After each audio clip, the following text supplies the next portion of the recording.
Magluluto kami ngayon ni Crisanja ng sinigang na bangus na fish. So tara, samahan nyo kami.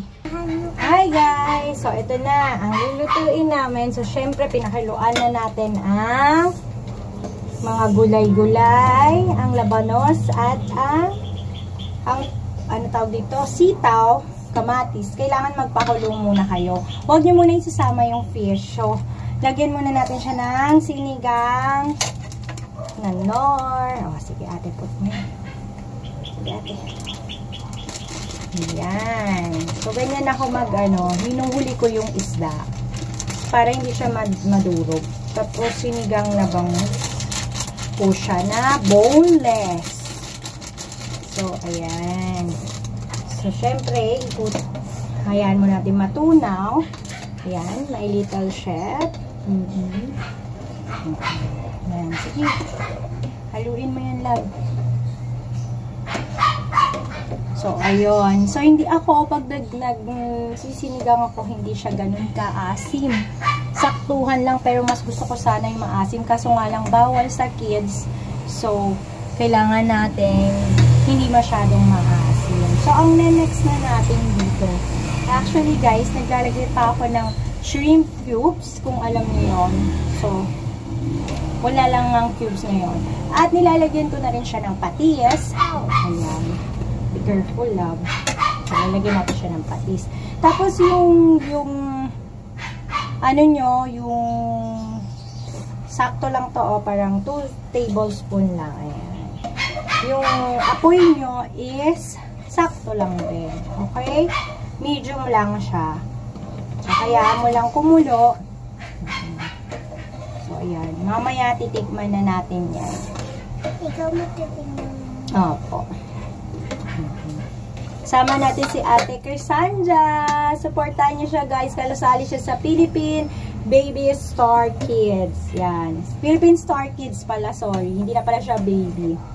So, malapit na ang finals nila. Yan. Okay, so bitawan mo muna yan. So, ayun guys, ilalagay na natin yung fish. Ilalagay na natin yung fish. Yay! So, syempre nagugas naman na ako ng kamay. Pero, para hindi iwas tayo, talsig. Isa-isa po natin siyang ilagay. So, bakan mo ate. Ayan siya. Boneless po ito. Favorite to ng kids. Actually, ang kids ay mahilig sa fish. Fish. They love fish. Ayan. Okay. So, put na natin. Ayan. So, hayaan mo lang yan. Para ka lang din naglalaga. Para ka lang din naglalaga, actually. Hindi yung mami yung mga luklak. Huli yan. Ayan. So, hintayin mo lang yan. Takpan mo muna siya. Pag medyo kumulo na siya ulit, dun natin siya babalikan. Okay? So, ayun. Bubuksan na natin siya. Bukas natin, lalagay na natin ang dito tayo ma-absent book. Lalagay na natin ang gulay. So, Ate Jang, ano ba to? Ano tawag dito, tita? Kalimutan na natin. Ano ba? Yun, no? Grabe, no? Pag hindi madami ka talagang anak, nasisiyes ka magiging ayun! Kangkong! So, ang kangkong ay ang paganda ng kutis. Yan. So, lagay na natin yan. So, madali lang. Uli kasi yung kangkong dahil pwede siyang malabsa. Maluto ng maluto. So, ayun. Halika, tignan niyo ang aming finished product. So, ayan. Diba?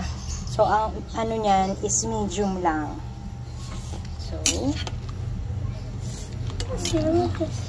So, syempre, dahil may mga ang aking asawa ay mahilig sa sili.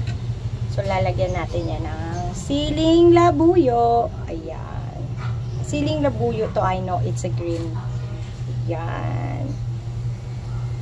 So, ayan na siya, guys. Luto na siya.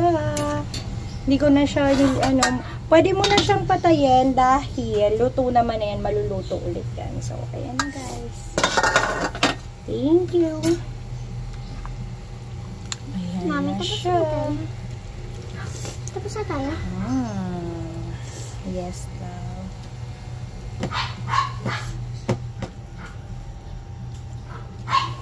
Yan. Thank you. Bye-bye, guys.